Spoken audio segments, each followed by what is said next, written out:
The USS Liberty drifted through the dark void of space, like a metal whale swimming through an endless ocean. Captain Jake Morrison stood on the bridge, watching the stars through the main window. His ship was far from home, weeks away from any other human vessel. They were here to map new star systems and look for planets that humans might live on someday.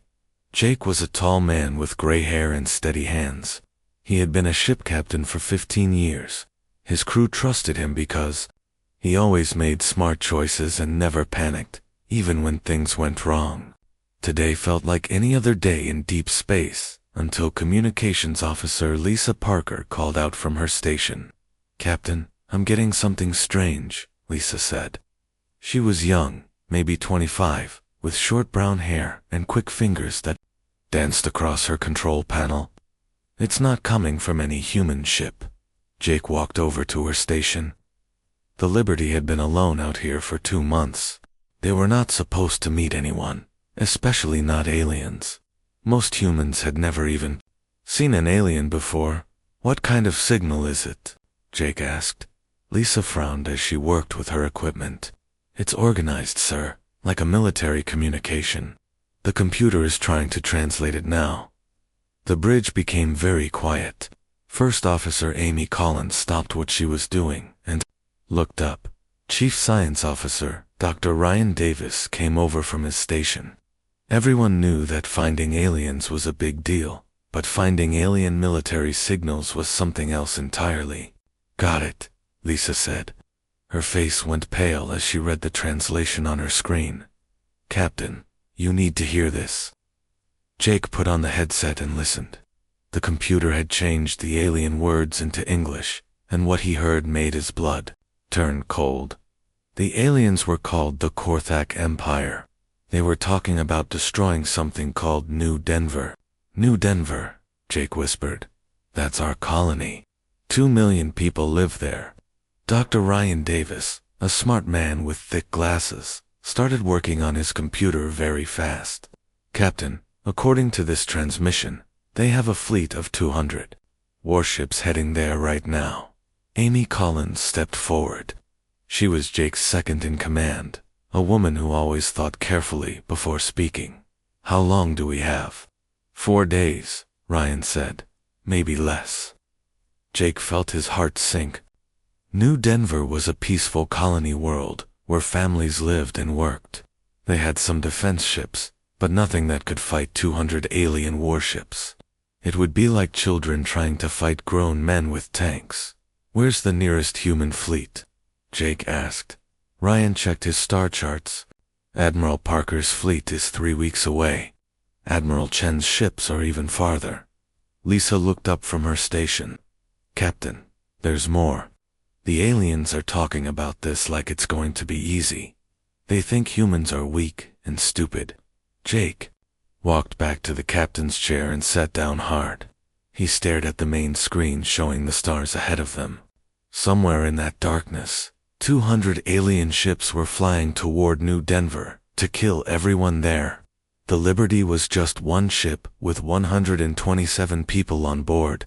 They had some weapons, but nothing compared to a whole alien fleet. "Options," Jake said to his officers. Amy spoke first. "We could try to warn New Denver. Give them time to evacuate some people. 2 million people in 4 days. Ryan shook his head. "Impossible. They don't have enough ships to carry everyone." Chief Engineer Tony Baker had been listening from the back of the bridge. He was a big man with strong hands who knew every bolt and wire on the Liberty. "We could try to reach Admiral Parker's fleet. Tell them to hurry." "Still too far away," Jake said. "By the time any help gets there, New Denver will be gone." The bridge fell silent again.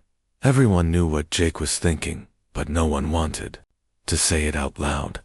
The Liberty was the only human ship close enough to do anything. But what could one ship do against 200? Security Chief Pete Harris came onto the bridge. He was a former Marine who never backed down from a fight. "Captain, I heard the news. What are we going to do?" Jake looked around at his crew. These were good people who had families back home. Some of them had friends or relatives living on New Denver. They all knew the math. The Liberty against 200 alien warships was not a fight. It was suicide. But Jake also knew that 2 million innocent people were going to die if nobody tried to help them. He thought about the children on New Denver, who would never grow up if the aliens attacked. He thought about the families who had worked so hard to build new lives on that distant world. "Sir?"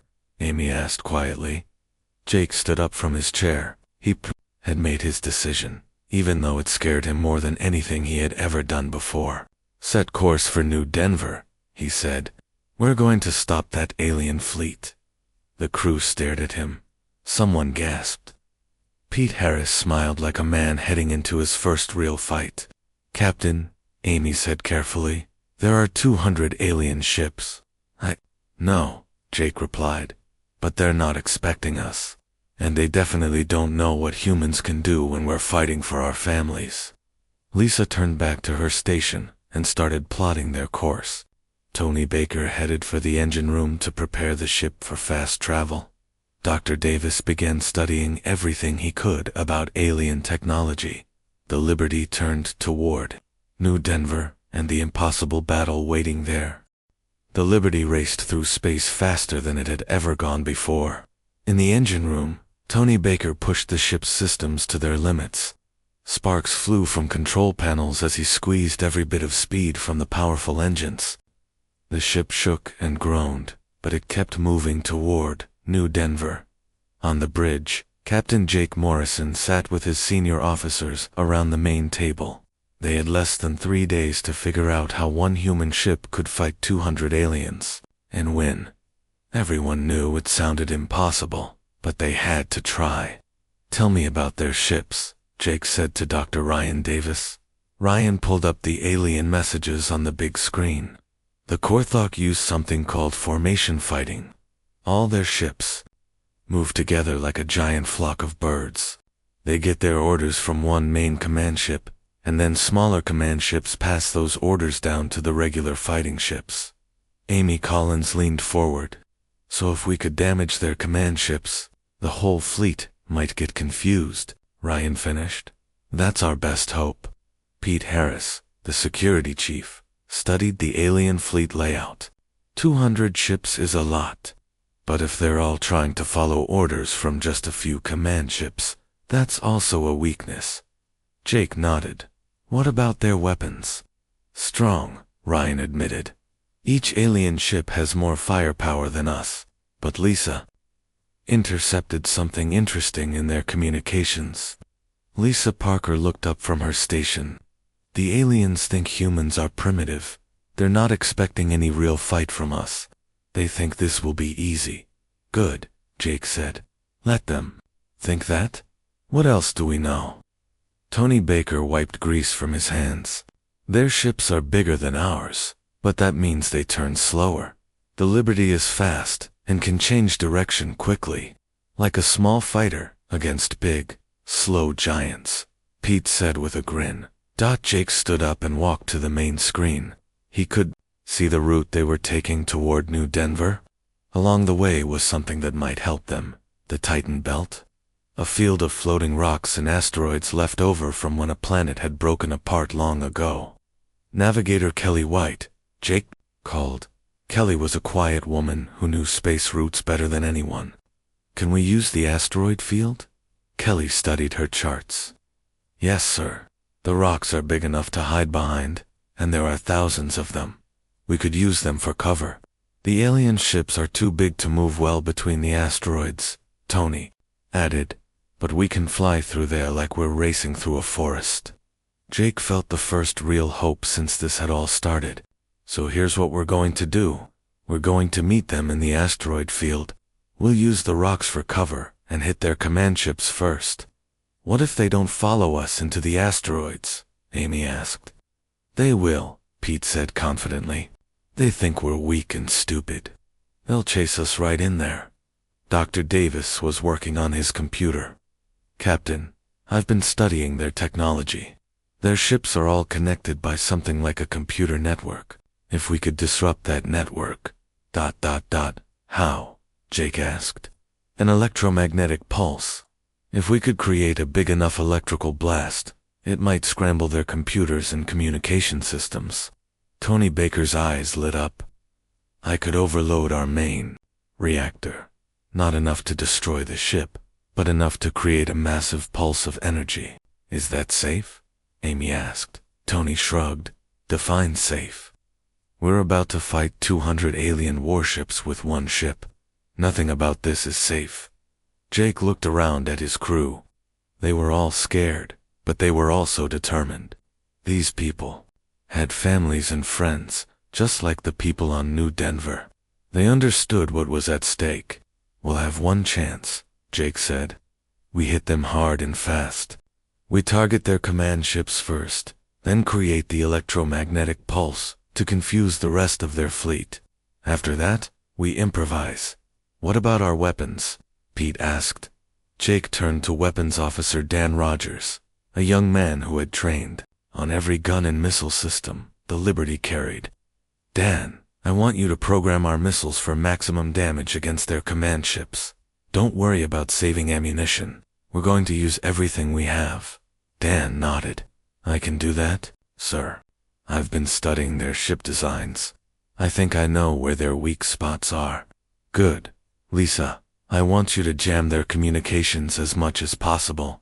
The more confused they are, the better. Already working on it, Captain, Lisa replied. Doctor. Steve Clark, the ship's doctor, spoke up from the back of the room. Captain, what about casualties? If we're really going to fight 200 ships, ... Jake's face became serious. Do your best, Doc. Prepare the medical bay for wounded. But he didn't finish the sentence. Everyone knew that if the Liberty lost this fight, there might not be anyone left to treat. Kelly White called out from her navigation station. Captain, we'll reach the asteroid field in 18 hours. The alien fleet will be there about 6 hours after us. Perfect, Jake said. That gives us time to prepare and choose our battlefield. Amy stood up. I'll organize the crew into battle stations. Everyone needs to know their job. I'll get the weapons ready, Dan said. And I'll make sure this ship can take whatever they throw at us. Tony added. As his officers left to prepare for battle, Jake stayed on the bridge with Lisa and Kelly. He looked out at the stars and thought about what they were about to do. One human ship against an alien armada. It should be impossible. But Jake had learned something important during his years as a captain. Humans had a special quality that other species often underestimated. When humans were fighting to protect their families and homes, they could do things that seemed impossible. They could be clever when they needed to be clever, brave when they needed to be brave, and stubborn when they needed to never give up. Captain, Lisa said quietly, do you really think we can win? Jake smiled. Lisa, those aliens are about to learn something important about humans. We don't just fight to win, we fight to protect the people we love. And that makes us very dangerous. The Liberty continued racing toward the asteroid field and the battle that would decide the fate of New Denver. The asteroid field looked like a graveyard of broken planets floating in the darkness of space. Rocks the size of mountains drifted slowly through the void, some spinning lazily as they moved. The Liberty flew carefully between them, finding the perfect spot to wait for the alien fleet. Captain Jake Morrison stood on the bridge, watching the massive stones drift past the ship. In a few hours, this peaceful place would become a battlefield. He could feel his heart beating faster, but his hands were steady. Behind him, his crew worked quietly at their stations, preparing for the fight of their lives. Position locked, Kelly White announced from her navigation station. We're hidden behind that big asteroid there. She pointed to a rock that was larger than most cities. Perfect, Jake said. Lisa, any word from the aliens? Lisa Parker checked her equipment. They're still coming, sir. Same course, same speed. They don't know we're here. Dr. Ryan Davis looked up from his science station. Captain, I've been studying the asteroid field. If we time it right, we can use the rocks like weapons. Some of them are moving fast enough to damage alien ships if we can push them in the right direction. Interesting, Jake said. Can we do that? Our tractor beam isn't very strong, but it might work on the smaller asteroids, Ryan replied. Tony Baker's voice came over the communication system from the engine room. Captain, all systems are ready. Weapons are loaded, engines are running hot, and I've got the reactor prepared for that electromagnetic pulse we talked about. Good work, Tony, Jake replied. Dan, how are our weapons? Weapons Officer Dan Rogers checked his displays. All missiles are programmed and ready, sir. I've loaded our special armor-piercing rounds into the main guns. We'll hit them hard. Jake nodded. Now they just had to wait. He walked over to First Officer Amy Collins, who was studying the battle plan they had worked out. Still think this is crazy? Jake asked her quietly. Amy smiled. Completely crazy, sir, but it might just work. The aliens are expecting to fight a weak human colony, not a prepared warship hiding in an asteroid field. Contact. Lisa called out suddenly. I'm detecting the alien fleet dropping out of hyperspace. Jake hurried back to his captain's chair. On screen, the main viewer showed the dark space beyond the asteroid field. For a moment, nothing happened. Then, like sharks emerging from deep water, the alien ships began to appear. First one, then 10, then dozens, then hundreds. They were dark and angular, with sharp edges and glowing red lights. They looked like metal predators built for killing. 200 ships, just like the message said, Ryan whispered. The alien fleet formed up in precise formations. Jake could see the large command ships in the center, surrounded by rings of smaller warships. They moved together like a well-trained army, heading straight for New Denver. They're not even looking for threats, Pete Harris observed. They really do think humans are no danger to them. That's about to change, Jake said grimly. Lisa, start jamming their communications. Kelly, take us out of hiding. It's time to announce ourselves. The Liberty moved out from behind the asteroid. Jake knew that the moment the aliens saw his ship, everything would change. There would be no going back. Alien fleet spotted us, Lisa reported. They're scanning our ship. On the main screen, Jake could see the massive alien fleet turning toward them. 200 warships against one. The odds were so terrible they were almost funny. Open a channel to their command ship, Jake ordered.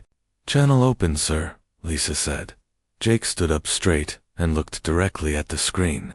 He wanted the aliens to see a human captain who was not afraid. Attention, Korthok fleet. This is Captain Jake Morrison of the human ship Liberty. You will turn around and leave this system immediately. For a moment, there was silence.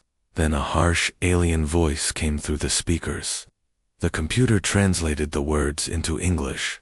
Human vessel, I am Fleet Commander Zexthal of the Korthok Empire.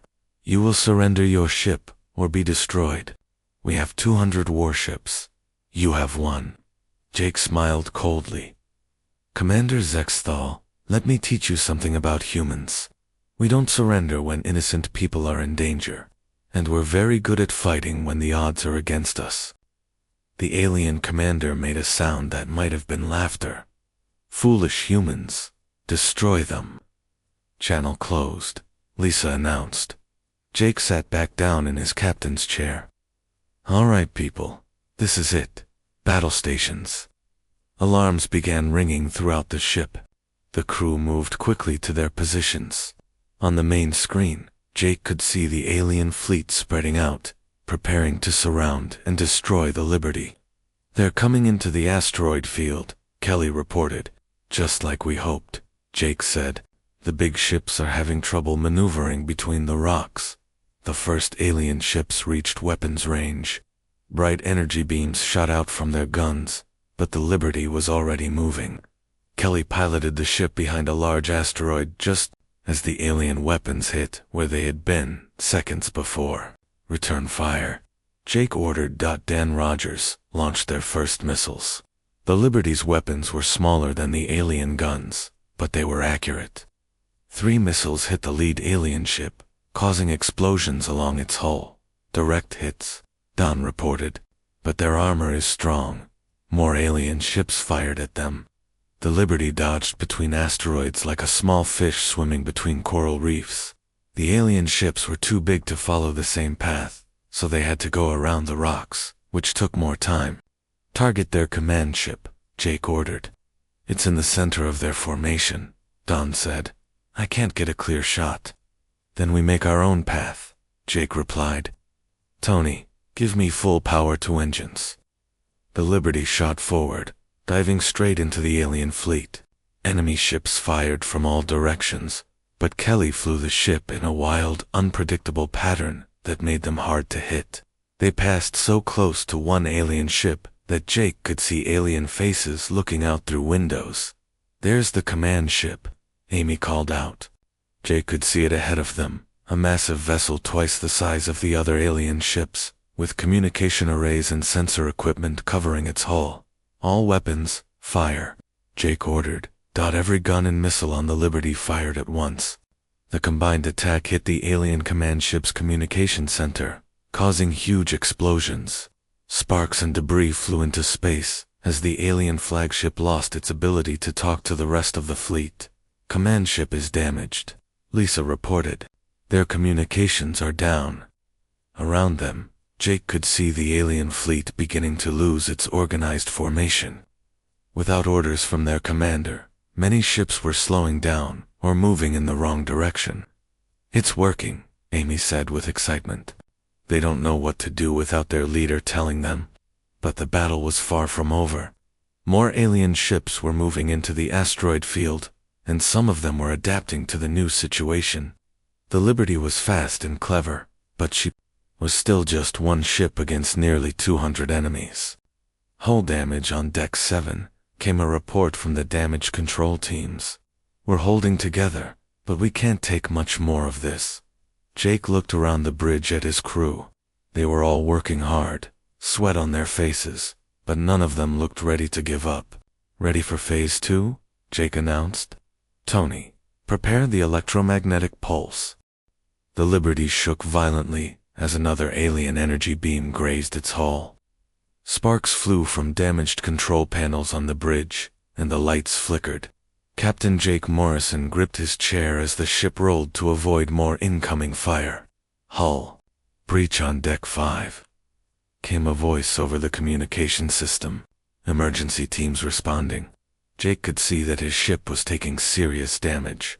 They had hurt the alien command ship, but there were still dozens of enemy vessels firing at them. The Liberty was fast, but it couldn't dodge forever. Tony. Jake called into his headset. How's that electromagnetic pulse coming?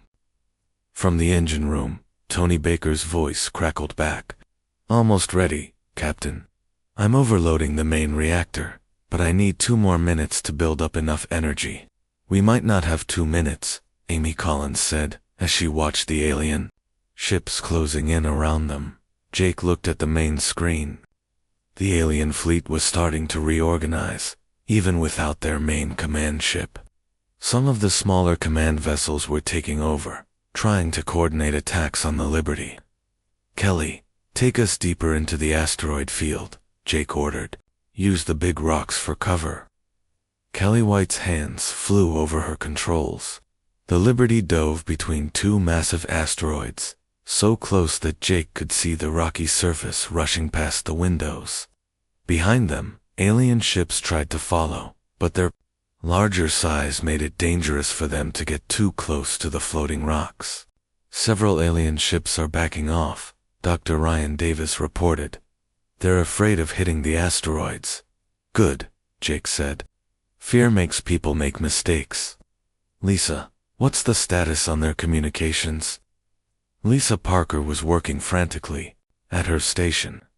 The main command ship is still silent, but the smaller command ships are trying to coordinate the attack. I'm jamming as many frequencies as I can. Suddenly, a massive explosion lit up the space around them. Jake turned to see that one of the alien ships had accidentally crashed into an asteroid while trying to chase the Liberty. "They're not used to fighting in an asteroid field," Pete Harris observed with satisfaction. "This terrain is helping us more than I thought it would." "Tony, status report," Jake called. "One more minute, Captain. The energy levels are almost high enough." Jake could feel the ship shuddering as Tony pushed the reactor beyond its normal limits. This was dangerous if something went wrong. The Liberty could explode instead of creating the electromagnetic pulse they needed. "Captain," Dan Rogers called out, "I'm seeing something strange. Some of the alien ships are firing on each other." Jake looked at the screen in amazement. It was true. Several alien vessels were shooting at their own allies instead of at the Liberty. "Why are they doing that?" Amy asked. Dr. Davis checked his instruments. "I think their automatic targeting systems are confused without proper coordination from the command ships. They're identifying other alien vessels as threats." Jake smiled. This was even better than they had hoped. The aliens' advanced technology was working against them without proper leadership. "Ready?" Tony announced over the communication system. "Electromagnetic pulse ready to fire. All crew, prepare for EMP blast." Jake announced to the entire ship. "Shut down all non-essential systems and brace for impact." Around the bridge, his officers quickly turned off equipment that might be damaged by the electromagnetic pulse. The ship's lights dimmed as power was redirected to the main reactor. "Fire," Jake ordered. A brilliant flash of blue-white energy erupted from the Liberty. The electromagnetic pulse spread out like a giant invisible wave, washing over the alien fleet. For a moment, space seemed to hold its breath. Then the alien ships began going dark. One by one, the lights on enemy vessels went out. Their engines stopped glowing. Their weapons powered down. Dozens of alien warships became floating metal boxes, drifting helplessly through the asteroid field. "It worked," Lisa shouted with joy. "Over half their fleet is dead in space." But Jake knew the battle wasn't over yet. Some alien ships were still working. Either they were too far away when the pulse hit, or they had better protection against electromagnetic attacks. "Restart our systems," Jake ordered. "Weapons back online. We still have about 70 enemy ships to deal with." As the Liberty's systems came back online, Jake could see the chaos in the alien fleet. Ships were drifting into asteroids. Others were firing randomly, unable to tell friend from enemy. The organized formation that had seemed so threatening was now completely broken. "Pete," Jake said to his security chief, "take a team in the fighter craft.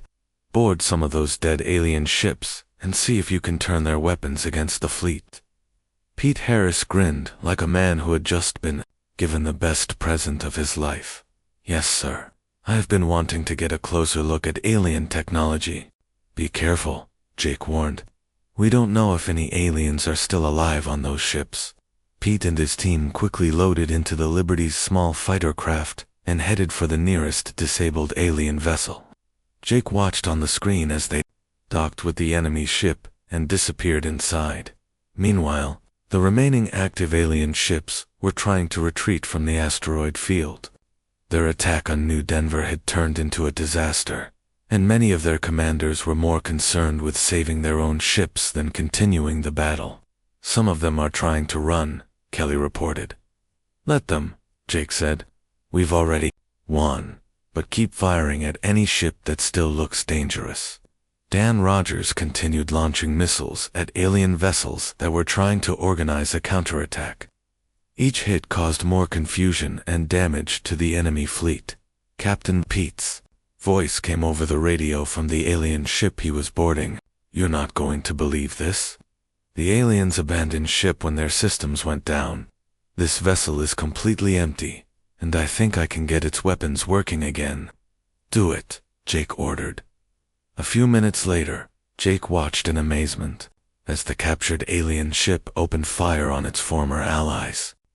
Pete had managed to turn the enemy's own weapons against them. "This is incredible," Amy said. "We're actually winning." Jake looked around the bridge at his crew. They were tired, dirty, and some were wounded from the battle, but they were all smiling.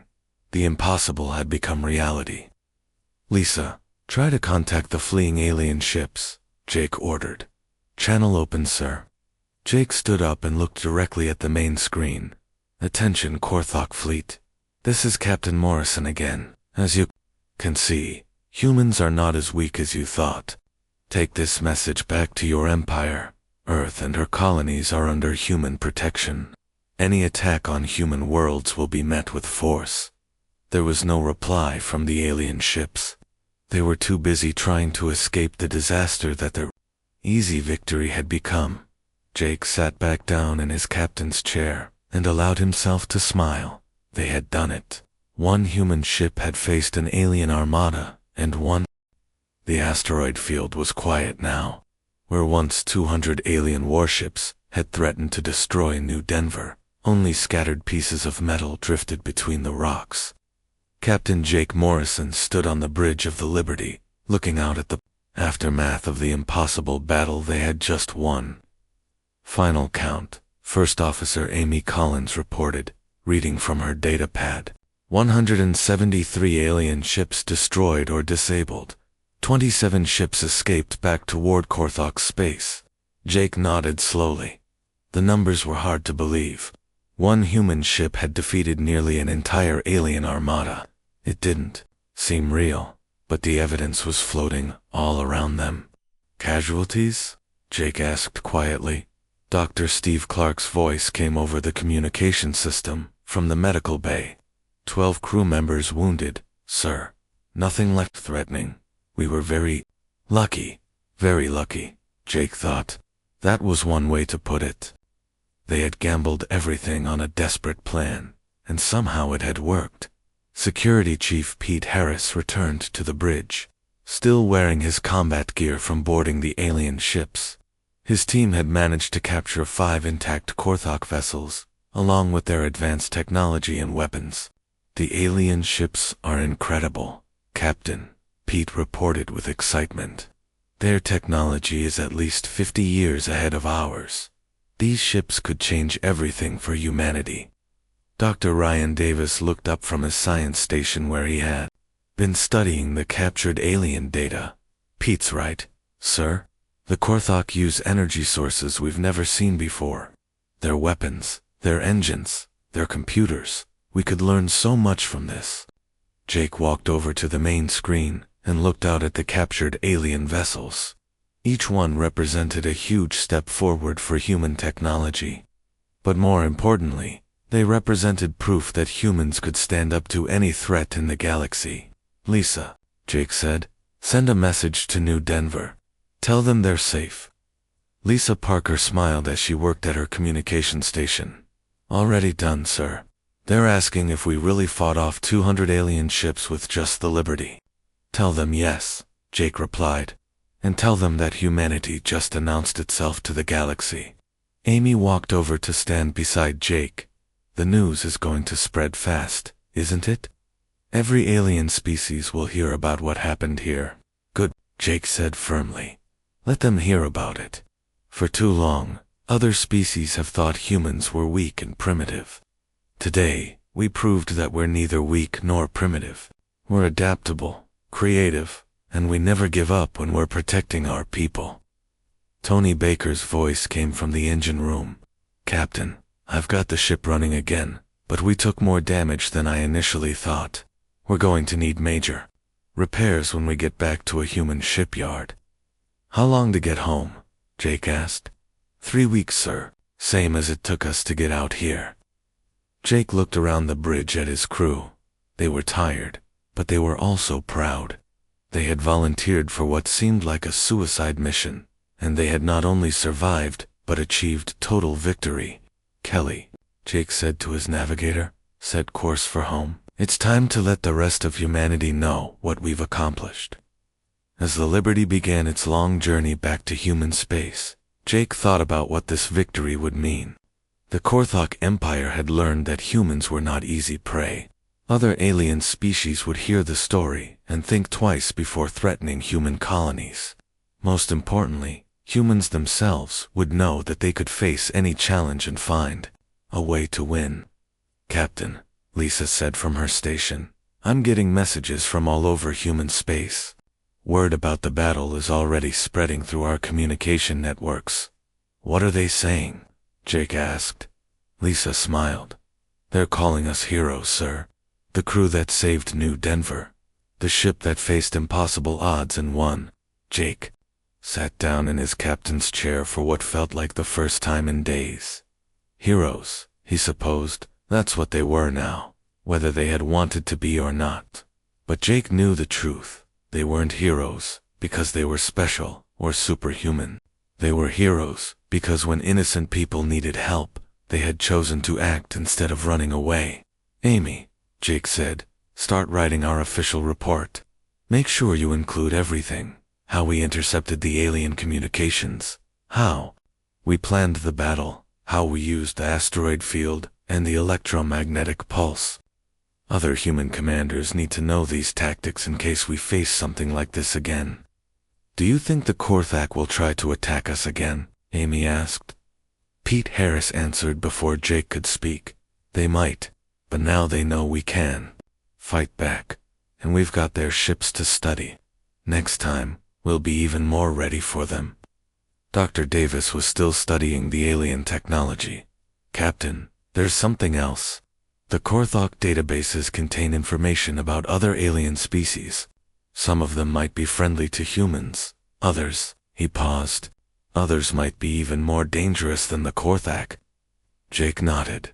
"Then we'll deal with them too, if we have to. Today we proved that humans can handle whatever the galaxy throws at us." As the days passed during their journey home, the crew of the Liberty began to understand just how much their victory had changed things. Messages poured in from across human space, congratulations from admirals, thanks from colonists, and requests for interviews from news organizations. But perhaps the most important message came from the government of New Denver itself. The 2 million people living on that distant world wanted to name their capital city after the Liberty and its crew. They wanted their children to remember the day when one human ship had stood between them and destruction. Jake was standing in his private quarters, looking out at the stars, when Amy came to find him. "Penny for your thoughts, Captain," she asked. Jake smiled. "I was thinking about what we've started here, Amy. This wasn't just a battle. This was the moment when humanity announced to the galaxy that we're not going to be pushed around anymore. Are you worried about what comes next?" Amy asked. Jake considered the question carefully. "The galaxy is a big place, full of species we've never met. Some of them will want to be our friends. Others will see us as a threat. There will probably be more battles, more challenges. But," Amy prompted. "But I'm not worried," Jake said confidently. "Today, we proved something important. When humans work together, when we use our creativity and determination, we can overcome any obstacle. The Korthak learned that lesson the hard way. And the other alien species will learn it too, if they try to threaten humanity," Amy added. "Exactly," Jake agreed. "We didn't start this fight, but we finished it. And we did it our way, with intelligence, teamwork, and the refusal to give up when people were counting on us." 3 weeks later, the Liberty limped into Earth's orbital shipyard. Despite her battle damage, she flew proudly, carrying the crew that had accomplished the impossible. Waiting for them were crowds of people, military officials, and reporters, who wanted to hear the story of how one human ship had faced an alien armada and crushed them. But Jake knew that the real story wasn't about superior weapons or overwhelming force. It was about what happened when humans were pushed too far and decided to push back. It was about ordinary people doing extraordinary things when the lives of innocent people were at stake. As he prepared to leave his ship and face the crowds waiting for him, Jake smiled. The galaxy was about to learn what humans were truly capable of. And that was a lesson that would echo across the stars for generations to come.